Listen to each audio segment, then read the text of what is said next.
Basic accounting terms receipts two types की होती हैं, रिवेन्यू रिसीप्ट्स और कैपिटल रिसीप्ट्स। ये क्या होते हैं? रिवेन्यू रिसीप्ट्स जो आपके बिजनेस में नॉर्मल कोर्स ऑफ बिजनेस की होती है, मतलब रेगुलर मिलती रहती है जिनसे आपको इनकम, वो रिवेन्यू रिसीप्ट्स होता है। जैसे सेल ऑफ गुड्स, आप गुड्स की सेल करते रहते हो, उससे जो इनकम होगी वो रिवेन्यू रिसीप्ट्स होगी।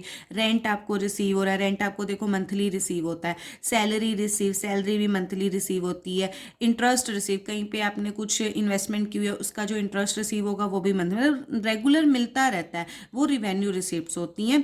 कैपिटल रिसीप्ट जो रिवेन्यू नेचर की नहीं होती, मतलब जो कभी कभी होती हैं बिजनेस में, आप डेली रेगुलर नेचर में नहीं होंगी आपकी, वो कैपिटल। जैसे कि आप सेल ऑफ फिक्स एसेट, आप कोई मशीनरी सेल कर रहे हो, आप रोज रोज तो सेल नहीं करोगे, इसलिए वो कैपिटल रिसीप्ट्स होगी।